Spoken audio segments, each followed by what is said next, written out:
Evening. I'm thankful you're here. My name is Jodi Benavidez, and I am the Director of Guidance and Counseling at Prestonwood Christian Academy, which is in Plano, Texas, which is just north of Dallas. And tonight we're going to talk about the components of a college application. So when we hear what are schools looking for? What am I going to need to submit? We're going to break down the components of what we would call a holistic application or a full review application. So what do the schools want? What are colleges and universities wanting when they are reviewing a student? So 5 main components, and we're going to just label them, and then we'll dig in a little bit deeper about what those mean. Excuse me. GPA, so grade point average, most of you know what that means, but that GPA starts in ninth grade. So it is a cumulative GPA. So most schools that are on a semester system, or if they're on a trimester system, that is calculated every term. So every semester or trimester, and it's cumulative. So that means it's adding into, it's continuing to grow. The subset of GPA is rigor. So we'll talk about that in just a second. Testing. So those are going to be our 2 number components. And then we turn more to the personal side. So this is the rest of the holistic review would be essays, letter of recommendation, and resume. And then you'll see that little box there that says outline component social media. So we do want to remind you as a student that it can be considered as part of the application unofficially. So you could ask a school if they use that. Not every school will use it for admissions, but some schools are very honest and they use it before they award scholarships. So just be aware of that. And it can also serve as an extra layer of accountability as far as when you're thinking about maybe posting something, is that something you would want your future college to see? So just keep that in mind. So going a little bit deeper, okay, so GPA, you want to know what scale your school is using. So that way, when you're filling out applications, or even you're setting a goal, maybe you're a younger student, 9th or 10th grade, and you're setting a goal for the future, what scale are you using so you can make an appropriate goal? Most colleges are going to ask for weighted GPA. That means if your school allows for weights and honors or AP, and that's added to your GPA scale. So you want to know that that is part of the consideration. And so you want to know how to communicate that. Some schools will ask for unweighted, but most want your weighted. Rigor, excuse me. That means, are you taking an appropriate level of challenge? So every school will see this in context of what your school offers. So if your school has maybe 5 advanced classes, did you try the one that was a good fit for you, that stretched you a little bit? And then how did you perform? So I'm not saying that if your school offers 5 advanced courses, you have to take all 5, because balance is important. And you want to look at all of the things you're stewarding. So what God has given you, what are you using in different capacities? But you do want to try when it's appropriate. Excuse me, you do want to know senior classes are listed. They are asked for specifically in the application. And then most high schools also put that on the transcript to confirm what you're enrolled in as a senior student. They want to see that you're still challenging yourself through that year. And then some schools actually require fall grades as part of the admissions process. That's when you hear a representative say a 7-semester GPA, that's going to be through the fall of your senior year. Testing, everybody's favorite part. I know I don't mean that. SAT, ACT, and SAT subject tests. So we know right now a lot of schools are doing what we call test optional. So I want to make sure you understand what the tests are, and then we'll talk just a little bit test optional and when to take these. So ACT and SAT, they're still different enough to where, like, we advise our students to take both one time. Why remove an opportunity for success? When do you want to take those? As you'll see, ACT February is ideal for when you start taking it your junior year. SAT around May, anywhere from March to May of the junior year. Some schools require an SAT subject test. Many schools do not. In fact, most schools do not. But you can look on their admissions page if this is a requirement. And then that way, if it is, you build it into your timeline. And a subject test would be like physics, history, something like that. It's a 1 hour test and you take it on an SAT testing day. So if you're like, well, how many times do I take these? Well, typically you're going to take it more than once. And so statistics will show that you do better on the second time, and then research actually will show that a student typically maxes out a third time. So that's when we're building in that timeline, when we're saying when to take those. That's why we're building in opportunities to test more than once. We know our seniors, that was very, very different for them. Unfortunately, it's been a stressful piece. But so that transitions into test optional. A lot of schools have been doing this for about 5 years, so it's not a new concept in and of itself. It's just now more schools are doing it for the first time out of necessity due to COVID. And so if a school is test optional and you're like, do I do it? Do I not? It kind of comes down to, if testing is kind of your thing, then you want to do it. It's a known. If testing is something you've always struggled with, then go test optional and look to see what that option is. So some schools may require you to do something else. So do an interview instead of a test score. Or they may say, we're not doing anything additional, but the pieces of the pie that we're talking about tonight just have more weight than they would if were moving that pie of testing. So that's a conversation hopefully you can have with your high school counselor. And then if not, ask the rep themselves. A lot of reps will be really honest and say, you know what, that's a positive for you. Go ahead and submit. Or, you know what, let's look at another option. So reps are really good resources for that. When I say reps, I mean the admissions representatives from the colleges. And then if on an application it says self-reported, that just means you get to enter it yourself and you don't have to pay for that. And then super scoring is a very common term. What that means is it's highest of each sitting. So in April, your math brain was working, but then in June, your verbal brain was really working. And so your super score would be the highest of each of those, and the school would use that to your advantage. Not every school will do that, but most will. And so you get to ask the colleges what's that policy, because sometimes that can kind of help make the decision on how many times to test as well. Okay, so now we're moving a little bit more to the personal side of that holistic review. We had the numbers. Everybody has a GPA. A lot of people have test scores. They may all look different, but everybody has those numbers. So now we want to look at kind of the differentiating factors. So letters of recommendation. Most colleges still use letters of recommendation. And so those two main questions, who do I ask and when do I ask? So typically, you want to ask two academic teachers or what colleges are looking for. One of those teachers should be from your junior year. The second could be from junior, it could be from another, it could be from freshman or sophomore, if that's a teacher that you've continued a relationship with and they've watched you continue to grow. Now, as far as picking your teachers, does it have to be your highest grade? No, absolutely not. The point of a teacher's letter of recommendation is to really talk to how you engage in the classroom. So sometimes the teacher that can talk about, you know what, it didn't come natural, but they worked so hard or they were so engaged in class. Those are the teachers you want to ask. Your counselor, typically the schools require a counselor letter. A counselor writes to academic potential, writes more to your character. And then depending upon some colleges or some scholarships, they may want more of a character, so an outside of school reference or one from a faith-based community. When do you do this? For sure, you want to ask before you leave for the senior year, but we ask our students here really ideally before spring break, and that gives those teachers plenty of time. The more time you give them, the better the letter, because they're not rushed. And then, but if necessary, because sometimes that happens, a scholarship becomes available, always ask for at least 2 weeks before. You want to be respectful of that recommender's time as well. And just processing time, if it has to be emailed or mailed, scanned, all of those fun things. Okay, so one of my favorite parts, not always the student's favorite part, is going to be essay. The reason that it's my favorite part is because it's really where you become a person in this process. It's the chance to tell your story. And as it says, it's the 3D part of the application.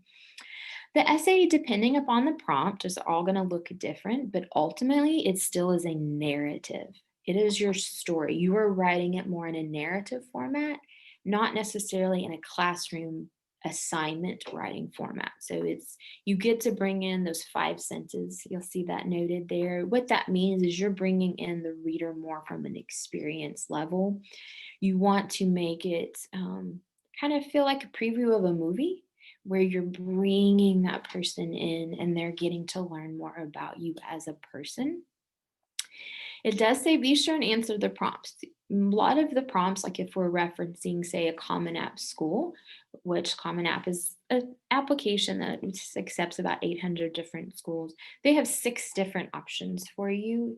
And most of the prompts have between 2 and 3 questions actually within the prompt. So you want to make sure you're answering every part of the question. You're paying attention to word counts and limits.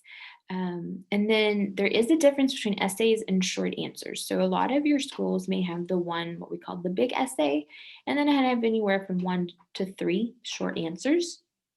The short answers tend to lend itself a little bit less to the creative side because it may be 150 words, 250 words are the most common. So those are a little bit more to the point, but the essays is really where you can be creative and not like you're writing it for a grade. Okay, resume. Excuse me. So, resume is really the question, what have you done with what you've been given? So, every one of us has something that the Lord has given us. We all have time and we all have talents as different as those can look. And so, what did we do with that? And what they're wanting to know is from the beginning of 9th grade. So, if I have younger students with me, 9th and 10th grade, keep track of it as it occurs. I promise you it will make life so much easier when you're working on those applications. So, whether that's a Google Doc or an Excel sheet, whatever it is, just keep track of it as it occurs. If I have juniors on here, now is your time.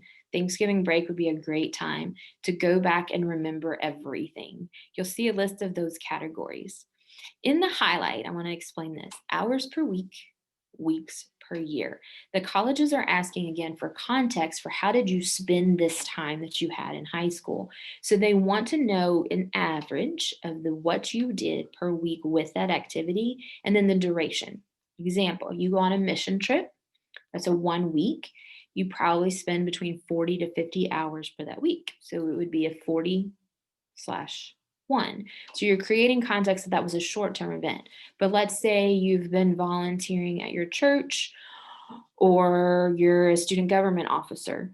That would be over the duration of a school year or a full calendar year. So you would be just letting the college know this is what I did with this. So it's important. And again, keep track of it if you can as it happens. Okay, little bit on timeline. So let's just review our components. GPA with rigor, our testing, those GPA, that's happening all the time, right? Your testing, that's a specific time window. We have the essay, that's a specific time window when the applications happen. Resume, we're working on that all continuously. Letters of recommendation, that's the relationships you're already building, pouring into. It's just a specific time window when to ask. So when does the application actually open? National date is around August 1st. So that's when the majority of colleges open. There are a few that are going to be earlier, so it's not unheard of. Those tend to be some of your private schools and then certain state schools before that August 1st. So we start them August 1st. When are they due? Okay, so college deadlines, they're serious when they say a deadline. We tell our students October 1st is what we call our internal deadline. If you can have things in by October 1st, you're sitting in a good position. Here's why. We actually do want you to enjoy your senior year, as this can become rather stressful and it adds to stress when we procrastinate. And then also that allows the high school and the college to then process documents, post that in what's called your college portal at that time. Then if there's anything additional we need to send, we are in before the deadline. The first major actual deadline is November 1st. Then it tends to be the next one is December 1st. And then after that, about January 15th. So you can kind of see it's early in the fall. And there's strategic reasons for that. And then depending on your application type, then decision times. start rolling out anywhere. Some schools can start rolling out decisions, what they call a rolling, meaning in about 2 to 6 weeks after you submit. There are some that you will find out a little bit later. A lot of our colleges around here, anywhere from December 1st through March 1st. So it's going to depend a little bit on geographic and then what type of school you're applying to. Some of the application type that you are doing actually will determine your timeline. You see early action versus early decision. This is a big and different component here. So you have early decision. That is a binding contract. So when you apply to XYZ school and you're applying early decision, you are saying, if you take me, I am coming and I will withdraw every other application. And the financial component is, as long as there's no, unforeseen circumstance, we are entering into the contract to also pay for the school. Early action, it is not binding, but it shows heightened interest, and it's that first round of deadlines. Okay, so that's a big difference, and I always want people to know that.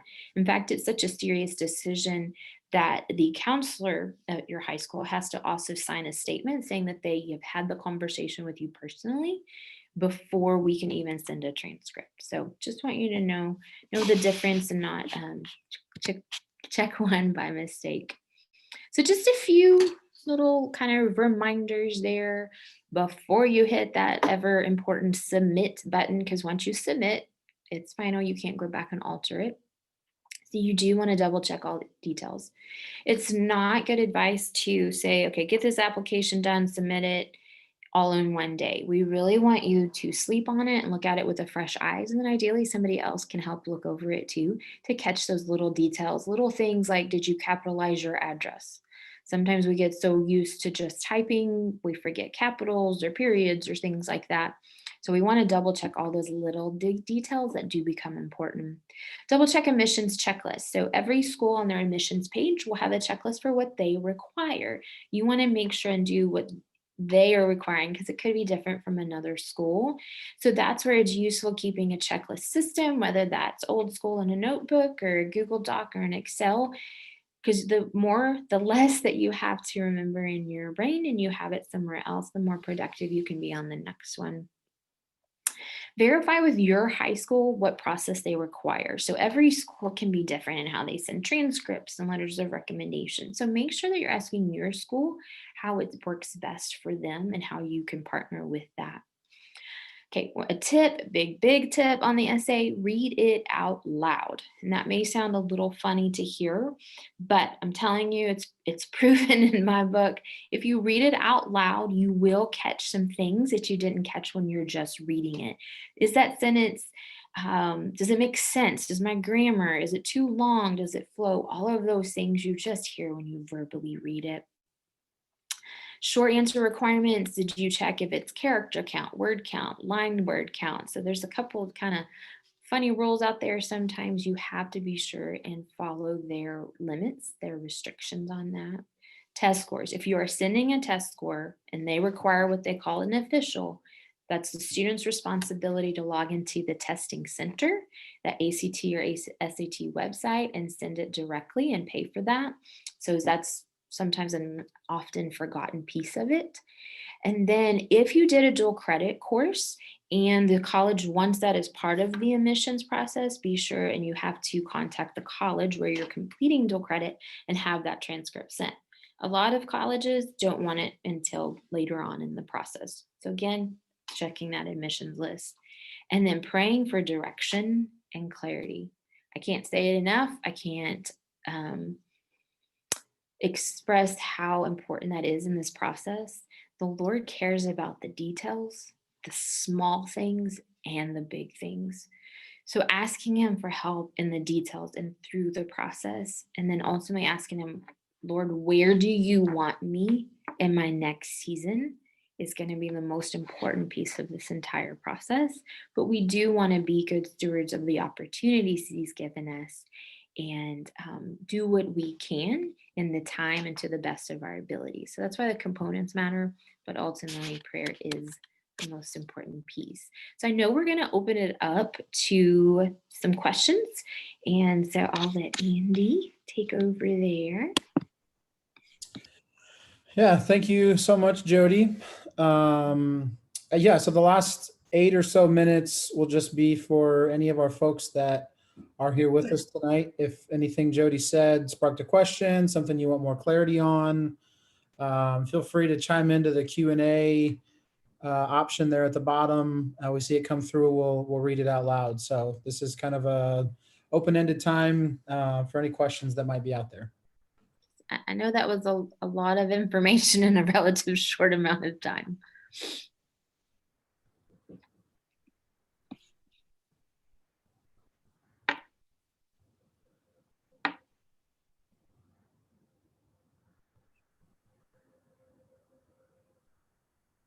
There's one. Sean is asking about maybe a clarification of the difference between the CLT, the classic learning test versus ACT or SAT. Great question, Sean. Okay. Yes. So CLT isn't as widely recognized as your SAT or SAT.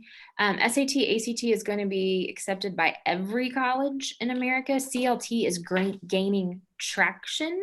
And so you would look at each individual school, whether or not they would, excuse me, accept that as part of the process. Does that answer the question?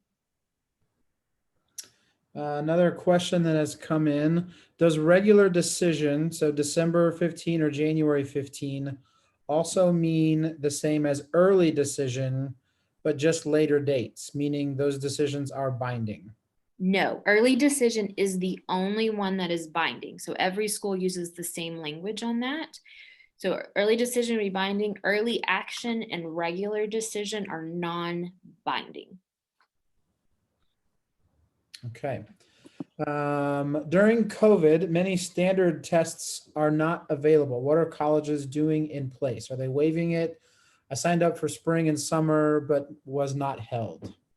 Yes, that with all the testing, it has been a hard road on this one. So colleges understand. So we have to remember that they're in the same circumstances, situations that we are. And so they understand that it can't happen. So most schools are waiving their requirement or still technically having an optional. I even met with one school that said, you know what, we'll even look at their junior year PSAT for some of the seniors. That's not real common, but it was a school that was willing to do that. And then like all of these pieces, I kind of picture it like a pie, right? So if we take out the testing piece, those other pieces of the pie just become bigger. There are a few schools that have said, you know what, we'll do it. We're going to do an interview. It may be with an admissions person or an alumni, where that way we can get to know them more as a person. So there are options. I have a lot of students that December is going to be the first time that they can test. We've worked that out. The main thing is communicate with your college, just so they have that from you personally in writing in your file, an extra email saying, this is my intention. I just want to make sure. And if it doesn't happen, I will let you know. Okay. This is circling back to something you had mentioned previously, Jodi. What is the Common App and would you recommend using it? Oh, yes. It's my favorite system. The Common App. So the beauty of it is it's one application and it's accepted by almost 800 schools. And so you do the actual application one time, excuse me, and then you add colleges to your list. And so then each college can choose to do, if they have supplemental questions or extra questions, and that's posted on your sidebar. And then you submit individually as you finish each extra piece. But you're doing the actual application one time. And so it's so efficient and it's very student friendly. You can go to commonapp.org and actually search for what colleges use the Common App. You can search for it by state. You can also, it's a good tool to, if you're kind of looking, say, regionally, like I want to be in this region, what does that look like? And you can see if they take the Common App, and so it can be an extra resource. Okay. Next question. I may have missed it, but at what point in the process do you talk about financial aid packages? Is that after you are accepted and before you commit? Yes. So we didn't talk about it on this because it's not actually in the admissions piece, but we know reality is a huge part of making the decision. So you do have to go through the admissions piece first. And side note, most schools, not every school, but most, their admissions application is also their scholarship application. So big note, if it says optional, it's not optional because we're going for scholarship, not just admissions. And so we want to do that. If it's merit based and that's awarded from the school, usually generally around the time an admissions decision is made. And then FAFSA, I know NACAP is going to have some financial aid resources and all of that. So FAFSA is the federal process, which opens October 1st of a senior year. Schools then run what they call a financial aid package. So that's merit based, and if there's any need based. And then the student makes and the family make a decision together. So that's going to be anywhere from January to May. May 1st is the typical day to let colleges know if you're going to be accepting a scholarship or if you're going to be choosing another school. Another little side note, if you do make a decision, like February 1st, this is where you're going, you're all in, you've already put your deposit, you have been accepted to other schools, it's wonderful to communicate with that other school to let them know that you have made a decision to attend somewhere else so that they can offer that spot to someone else that's on a wait list so that you're making a good decision and then you're helping somebody else at the same time. Looks like we've got time for maybe a couple more. This is maybe dovetailing with the financial aid question. Is there more scholarship money for early decision? It's not a blanket statement and it's very specific to the type of school. But there tends to be maybe more opportunity because they know there's a commitment there that if they offer you, you are coming. But it is definitely, please don't hear me say, oh, yeah, absolutely, it's a guarantee. It's not. And if you're going early decision, that's for that student that knows they want to be at that school. You have visited the school, you have already met with an admissions rep. What could this look like? You've had conversations. So it's not just I think it'd be good. Yeah. All right. Looks like I've got the last two picked out here. We'll try to move through them relatively quickly.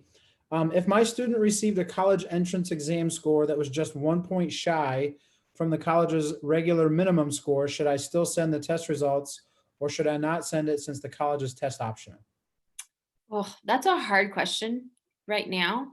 You want to put it a little bit in context because here's just advice that I've given some of my students.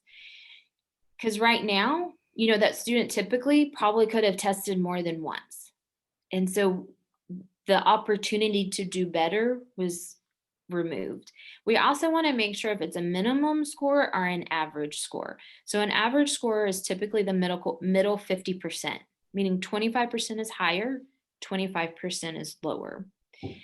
The other piece of the conversation without knowing you personally is we also would look at where the GPA is sitting and where that essay and the resume and the letters of recommendation. So basically, if we have a lot of positives and it's test optional, then I probably wouldn't send it. But if it kind of adds to what we would call positive profile anyway, then we could send it. And just a little piece of advice, it's okay to ask the reps right now because this is an unknown for a lot of them too. It's just saying, if this is the circumstance, is this what you would recommend? And also you're going to ask that on your behalf. I've asked a couple reps just straight up directly without giving a name of, okay, here's where my numbers are. Am I giving the right advice? And they help me with that too. Okay. I know we are 1 minute past 6:30. So if those of you that are still with us are intending to jump over to the student athlete panel presentation, please do so. But I'll just go ahead and ask this last question here, Jodi, for those that are still in and are curious. Any tips on encouraging seniors to start or complete their applications? particularly those who are struggling due to COVID? That is a hard question because every student is so different. But a big piece of where I come from is ultimately, so some, especially in a difficult situation right now, it's hard to kind of be vulnerable to having somebody else's decision, your future in somebody else's hands. But you know what? It's one of those, let's give God the opportunity to work. And if we can just get it done, then we get it done. And it's not sitting right here or right here all the time. So if we can get it done, we can ask for a little bit of help. People are so willing to help.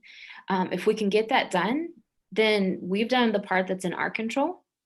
And then once we hit submit, it's out of our control, and we pray. And if we're meant to be there, and if we're not, right?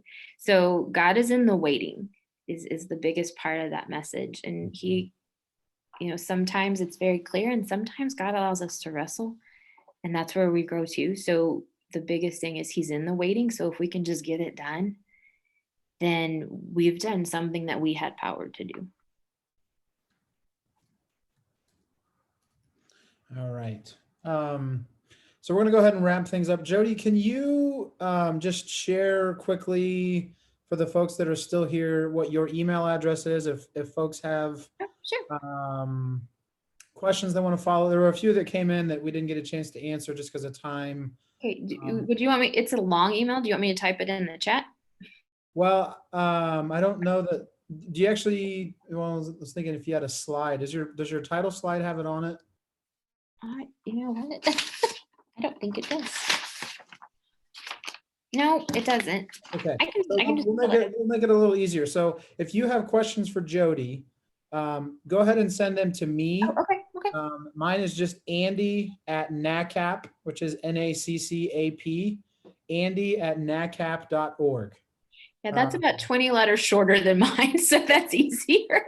So if you have additional questions that you'd like to pass on to Jodi, please feel free to send me an email, and then I'll make sure those get to Jodi. And a recording of this will also be made available on the Virtual Christian College Fair's website as well. So I want to take the opportunity, especially to thank Jodi for spending some time and giving us your wisdom and experience on this. And for those of you that are still here with us, we appreciate you joining us. Hopefully, you've learned a few things and can take some of this information back with you directly, maybe your students, people you're connected to that are on the college-bound process. So, but we do thank you. We do encourage you to stick around in the booths. There's another presentation happening right now until 7 p.m. Eastern, but then the booths will be open again until 10 o'clock. And then we'll have another panel presentation starting at 10 o'clock Eastern time.